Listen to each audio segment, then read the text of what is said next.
Hace un tiempo, la historia de John, un niño de 8 años de Cajamarca, se hizo viral.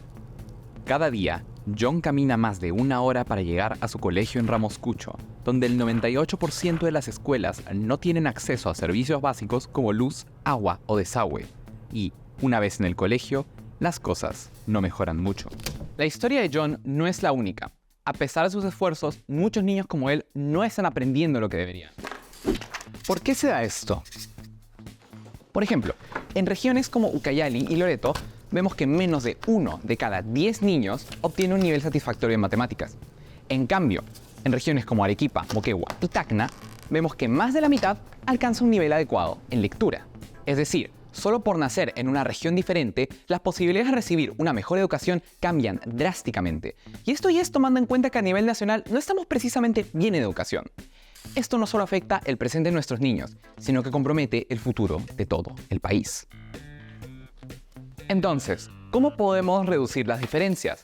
¿Cómo podemos lograr que chicos como John tengan un mejor acceso a una mejor educación? Ver hacia atrás es un buen comienzo. Desde mejorar la infraestructura hasta capacitar a los docentes, hay estrategias que han comprobado ser efectivas en el pasado.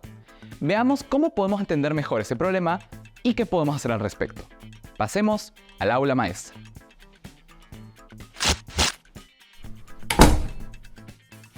Hola, ¿cómo están? Nuestros niños aprenden más o menos no por su talento o su esfuerzo, sino por el lugar donde viven. Hoy hablaremos precisamente sobre las diferencias regionales. Y para hablar de este tema, tenemos una invitada de lujo. Está con nosotros Marilú Martens, ex ministra de Educación. Hola Marilú, ¿cómo estás? Muchas Hola. gracias por venir. Hola Osvaldo, no, las gracias a ustedes y por tus generosas palabras también las gracias. Oye, mira, vamos directo al grano, ¿no? En el Perú existen enormes diferencias, ¿no?, en los resultados educativos entre, por ejemplo, un niño que vive en Loreto y un niño que vive en Tacna. ¿Qué retos crees que enfrentan nuestros niños y niñas para poder aprender en esas zonas, en esas regiones más vulnerables? A ver, bueno, yo contextualizaría las zonas, ¿no? Tenemos el último informe de INCORE del 2023 que ubica a las regiones Loreto como la última región en temas de competitividad y a la de Ucayali, ¿no? Que son las dos regiones con las que hemos estado hablando un poquito y comparando con Moquegua, con Tacna o con Arequipa. Y esto se traduce en la falta de oportunidad que tiene la población al acceso oportuno, de calidad, de servicios como educación, como salud, como infraestructura, ¿no? Entonces, digamos que es una serie de cosas los que determinan la posibilidad que vas a tener a pesar del esfuerzo, porque soy una defensora de la meritocracia y yo sí creo que el esfuerzo es muy importante, estés donde estés. A pesar del esfuerzo, el contexto no te ayuda, ¿no? Porque también podemos ver que justo estas regiones cuyos resultados en los logros de aprendizaje están por debajo, digamos, de muchas otras regiones, son regiones donde los índices de anemia o desnutrición crónica son muchísimo más altos, ¿no? Por ejemplo, el promedio nacional de anemia está por 43% y en regiones como Ucayali están en 60, 65%, ¿no? Entonces, definitivamente, yo siempre digo, la educación es el motor del desarrollo, es lo que nos va a permitir realmente poder avanzar, pero si no atendemos temas de salud como la anemia, ¿no?, o como temas también de las madres gestantes que no tienen acceso, digamos, a los controles, entonces ya estamos empezando mal con la educación, ¿no? Y tú sabes, Osvaldo, que una niña, un niño que hayan tenido anemia en los primeros años de vida, realmente va a disminuir la capacidad que tenga para el aprendizaje. El cerebro se desarrolla en los primeros 5 años en un 85%, ¿no? El potencial que tú, que yo, que todos vamos a tener para aprender y desarrollarnos en la vida, el 85% se desarrolla en los primeros años. Y si en esa etapa tenemos anemia, nos estamos condenando, ¿no? Totalmente. Ahora, Marilú, ¿hay regiones que sí lo estén haciendo más o menos bien? Y si las hay, ¿qué podemos aprender de esas regiones? Como para poder expandirlo, ¿no?, al resto del país. Claro, en las evaluaciones consecutivamente, el sur, en las evaluaciones de logros de aprendizaje, el sur del país suele ser, digamos, quien lidera, ¿no? Ahora, hay muchas cosas que podemos hacer. Primero, sistematizar las buenas experiencias, ya sea de Tacna, de Moquegua, de Arequipa o de cualquier otra parte del Perú que ha demostrado este avance en los logros. Porque muchas veces, Osvaldo, hacemos buenas cosas. Yo me acuerdo cuando yo estaba en el ministerio, ese año la evaluación censal sacó a Ayacucho, a Huancavelica y me parece que era Cajamarca como los que más habían avanzado. Ajá. ¿Y qué pasó? No sistematizamos esas buenas experiencias, esos buenos logros, ¿no? Porque a las siguientes evaluaciones bajamos considerablemente en esas 3 regiones. Entonces, lo primero es identificar todas las buenas prácticas, ¿no? Estas regiones, por ejemplo, que mencionamos del sur, son regiones que desde su planificación priorizan la educación. Ajá. ¿No? Mira, qué importante. Tú ves que realmente hay un compromiso desde las cabezas, que son generalmente los gobernadores de la región, o las gobernadoras, en priorizar en la agenda regional todo lo que respecta a educación, ¿no? Después es la sistematización de las buenas prácticas. Después, por supuesto, asignan mayor inversión, ¿no?, a la infraestructura, a las instituciones educativas no focalizadas por Ministerio de Educación. Entonces, instituciones que no son focalizadas, pues ellos les dan los servicios, la asistencia que requiere. Entonces, hay un compromiso muy grande de las regiones en los avances, de las comunidades, ¿no?, también, de las familias, porque el compromiso tiene que ser de todos, en poder avanzar en logros de aprendizaje de los estudiantes. Yo creo que muchos de los que nos ven o escuchan ahora no se pueden imaginar, ¿no?, las difíciles condiciones en las que están los profes. Conversemos un minuto entonces sobre los profesores, ¿no es cierto? No, porque lo que tú dices es exacto, ¿no? Los profesores, por ejemplo, en zonas como Loreto, se pasan horas para poder llegar a su escuela y cuando llegan a la escuela se encuentran pues con un salón de clases casi, ¿no?, en pésimas condiciones, en muy mal estado. ¿Cómo podemos apoyarlos? ¿Cómo podemos empoderarlos? Sobre todo en esas zonas que son tan alejadas. ¿Qué podemos hacer ahí, Marilú? Bueno, mira, tenemos que revalorizar la carrera y sobre todo la del docente rural. Y todavía, si es docente rural 1, más fuerza hay que darle, ¿no? ¿Cómo? Bueno, las remuneraciones, si bien hay bonos, ¿no?, según la ruralidad a la que estés asignado, hay bonos que te dan extras en tu remuneración. Igual, movilizarse, Osvaldo, tú sabes que en la selva es carísimo. Es carísimo, es verdad. Es carísimo, ¿no? Y además que no es que todos los días yo pueda tomar un peque para irme a la escuela. Y además llegan los docentes a las escuelas y no tienen dónde quedarse. O las condiciones en las que se quedan no son realmente, por decirlo, regulares. Es verdad. Entonces, eso es bien importante, ¿no? Sí, hay que valorizar y revalorizar al docente rural, porque además las plazas para la ruralidad del Perú no se llenan. Sí, pues. ¿No? Porque definitivamente no es atractivo. La otra cosa que tenemos que hacer es el tiempo de contratación. Y si pudieran ser nombrados todos los docentes rurales, si todos los docentes rurales pudiéramos apoyar para que vayan e ingresen a la carrera pública magisterial, sería espectacular, ¿no? Entonces ya no tenemos docentes de 2 años, sino de 3, de 4, porque tú sabes que todos en la vida tenemos curvas de aprendizaje, ¿no? Y entonces esa curva de aprendizaje en algunos demora un poco, en otros más, pero cuando ya están dominando y cuando ya son realmente inclusive líderes de comunidad, porque son muy respetados, así es, entonces ya se les tiene que cambiar. Entonces yo sí ampliaría el plazo de contratación de los docentes en las justamente zonas rurales y haría todo lo que pudiera estar dentro de mí para que aquellos docentes que ocuparían una plaza rural puedan ser incluidos ya en la carrera pública magisterial. Qué importante y además qué concreto, ¿no?, lo que se puede hacer para mejorar la educación en esas zonas. ¿No? Realmente, mira, qué importante. Ojalá que nos estén escuchando pues las autoridades, los legisladores. Y yo creo que saben, todos saben, porque eso no es que Lo que pasa es que no se prioriza y no se trabaja por ello, ¿no? Porque a veces las urgencias nos ganan, pero no tenemos una visión, digamos, estratégica de que, oye, ¿qué quiero lograr al 2030, ¿no? Esas metas que nos reclama UNESCO. ¿Qué quiero lograr? Que la ruralidad realmente salga de ese hueco donde lo tenemos, porque no les llega agua, hay mayores índices de anemia, no cubrimos plazas de docentes.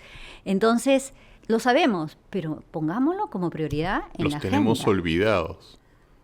Y bueno, y eso quizás es porque, claro, son pocos votos, ¿no? Ahora, Marilu, en este mundo, pues, de inteligencia artificial, ¿cuál es el rol del maestro?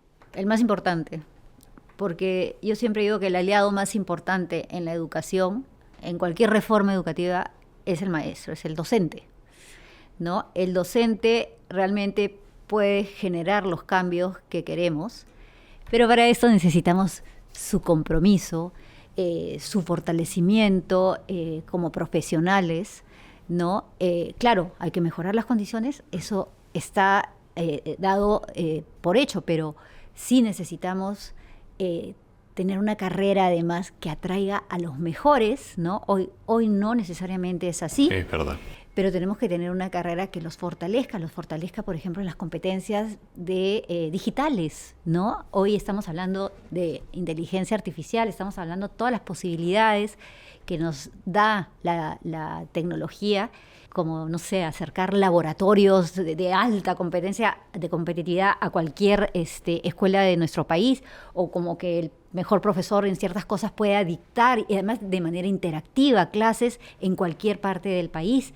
Pero eso no reemplaza al profesor presente, ¿no? De hecho, hablábamos que los sistemas educativos más exitosos han visto la necesidad de retroceder en el uso excesivo de tecnología, ¿no? Y ha llegado a prohibiciones a ciertos grados de uso de tecnologías de los estudiantes, porque, Osvaldo, somos seres sociales, ¿no? Y la pandemia nos lo demostró. Somos seres sociales que aprendemos del otro, que podemos desarrollarnos con el otro. No podemos vivir aislados con una pantalla, ¿no? Y ignorando todas las oportunidades que tenemos de desarrollar con las personas. Y también la pandemia nos ha dejado cosas buenas, cosas malas, ¿no? Cosas buenas como que se incrementó el uso de los seguros, servicios de salud de la población, pero cosas malas como afectó mucho a la población en tema de salud mental. Totalmente. ¿No? Hoy realmente es un problema de política pública, eso debería estar en todas nuestras políticas públicas, el tema de salud mental. Y también en las escuelas hay que ver el tema de salud mental de nuestras niñas, niños, estudiantes, profesores, porque nos golpeó duro la pandemia, perdimos familiares, las situaciones económicas de muchos empeoraron, ¿no? En el Perú realmente caímos, creo que hoy publican, o están por publicar ya justamente cómo vamos en tema del INEI, cómo vamos en temas de pobreza. Ya salió, ¿no? Sí. Bueno, entonces sí tenemos que fortalecer a ese agente, a la gente más importante en cualquier mejora o en cualquier política o reforma educativa, que es el docente. Totalmente cierto. El docente es el principal aliado, ¿no es cierto?, de la educación. Ahora, este mensaje es para las papás y las mamás que nos están viendo, escuchando. Porque cuando hablamos de educación, ¿no?, hay muchos temas de los que se habla. Presupuesto, cuál es la currícula. Pero a veces lo que no está en la mente de los papás es ¿cuál es el impacto en el futuro de sus hijos de una verdadera calidad educativa, ¿no? De que sus hijos reciban realmente una educación de calidad y que les permita llegar, ¿no es cierto?, hasta su máximo potencial. Cuéntanos un poquito, Marilu, ¿cuáles crees que son las consecuencias para el Perú si lográsemos, ¿no es cierto?, que todos nuestros niños llegasen a su máximo potencial con una educación de calidad? Imagínate, sería ya otro Perú, ¿no?, al que estamos viendo hoy. Pero sí es muy importante, y sí, yo también me quiero dirigir al padre, a la madre de estos niños. Es muy importante que sepamos que nadie le quita el peso, nadie, de ningún sector, de ningún gobierno, el peso, el importante peso que tiene la familia para un estudiante. La familia es el núcleo de la sociedad, la familia es de donde debe salir todo, ¿no? Sin embargo, hay que saber también que la familia necesita fortalecerse, ¿no? Educarse. En las regiones en las que hablábamos de menor logros de aprendizaje, hay mayor índice de analfabetismo de los padres. Claro. Entonces, sí es importante también que los padres reconozcamos, ¿no? Y que también busquemos el fortalecer nuestras competencias.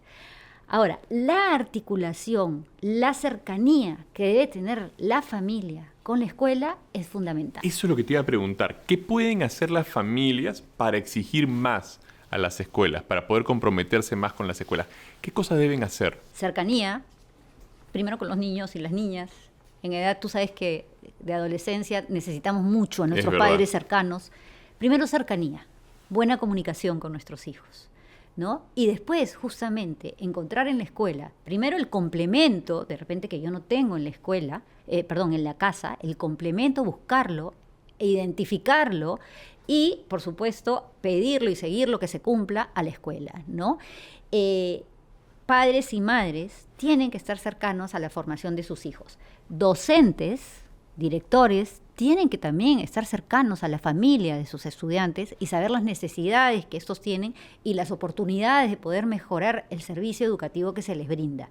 Padres y madres, comunidades, ¿no? En las zonas rurales o de frontera de nuestro país se trabaja mucho con las comunidades. De acuerdo. Entonces, sí tiene que haber un involucramiento de todos los agentes, no actores, agentes, ¿no? Porque agente es el que realmente facilita el cambio para poder mejorar la calidad de formación y lograr el bienestar en nuestros niños y niñas y, por supuesto, alineados con autoridades, ¿no? Ahí, tú sabes que la Unidad de Gestión Educativa Local, la UGEL, es lo más cercano que tienen las escuelas de la política educativa, de la asignación de presupuesto, de recursos que ahora ya se les está dando recursos para poder pagar los servicios de electricidad, de agua, de internet y de algunas cosas de mantenimiento que está muy lejano, digamos, de lo que se necesita, pero bueno, ya hay una partida y hay un presupuesto asignado, pero sí se necesita que quien ve porque se cumplan estas cosas, que es la UGEL, tenga más cercanía y cercanía efectiva, porque muchas veces se malentiende que el rol de la UGEL es ir a las escuelas y ver si el profesor cumplió con eso, cumplió con el otro, si tiene eso, pero no es trabajar, sentarse a trabajar con las escuelas, con los directores, con los profesores de escuelas unidocentes que tienen que hacer todo lo que hace, ¿no? No solamente en la gestión pedagógica de sus estudiantes, sino también en la gestión institucional. Entonces, ser ese apoyo. Las redes educativas son muy potentes en las zonas rurales y padres y madres exijan que esas redes funcionen, porque no solo es la comunidad de esta institución, generalmente estas redes atienden a 10 instituciones y entonces usted sabes que la unión hace la fuerza y el trabajo colaborativo entre padres y madres de diferentes comunidades puede hacer que realmente estas cosas funcionen, ¿no?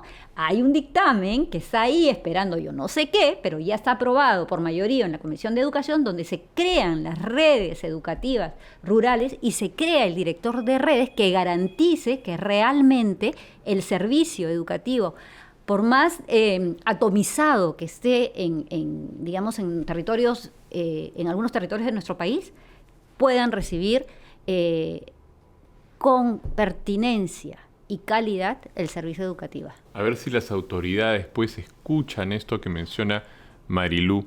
Es muy importante. Marilú, ha sido un enorme placer estar acá contigo. Tengo una última pregunta, ya para cerrar.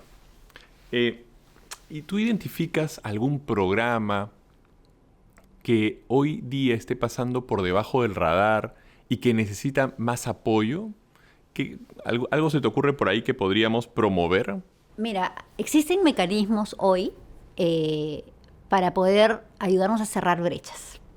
Y mecanismos importantes que han ido mejorando. Yo no estoy en el sector público ya hace muchos años. Ajá. Y veo que han avanzado. No al ritmo que deberían, pero han avanzado. Por ejemplo, hay el mecanismo de obras por impuesto, ¿no? Importante. Donde el sector privado, realmente puede aportar al cierre de brechas en obras por impuestos de infraestructura, ¿no? Esos 160.000 millones que Exacto. tenemos pueden, además de cerrarse más rápido, con también modelos de gestión de repente más eficientes de lo que De hemos acuerdo. tenido nosotros. Existe otro, que es las asociaciones públicas privadas, que en educación ya tenemos la primera, ¿no? Han agrupado los colegios de alto rendimiento del centro del país, ¿no? Que son Huancavelica, Pasco y Cusco, ¿no? Ajá. Hay una APP, la primera APP en educación.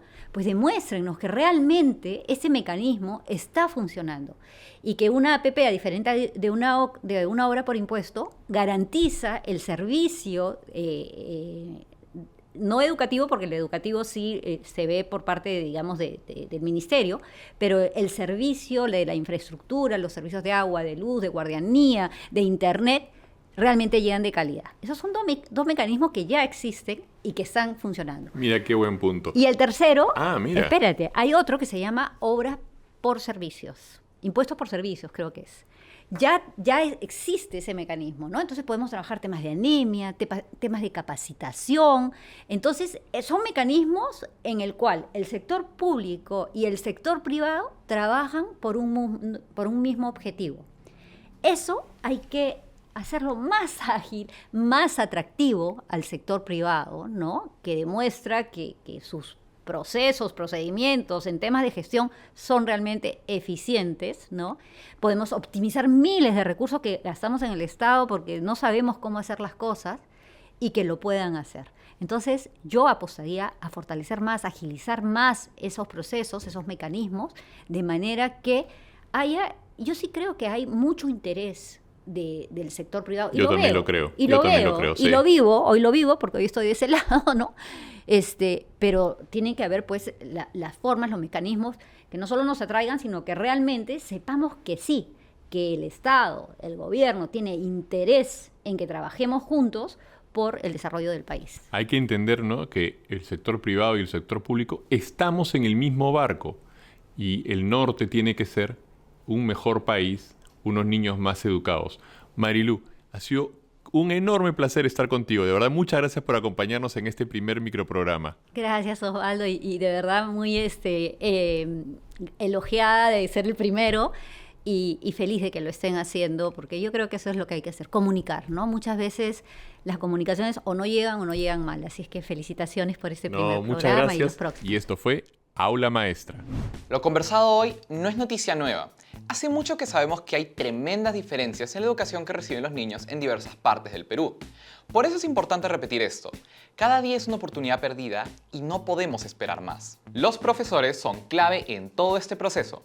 Con el apoyo que se merecen, pueden transformar vidas y abrir un mundo de oportunidades para sus alumnos. Pero no se trata solamente de los maestros. Ya sea que estés en Lima, en Iquitos o en Cusco, puedes marcar la diferencia. Exige que tus autoridades inviertan en educación.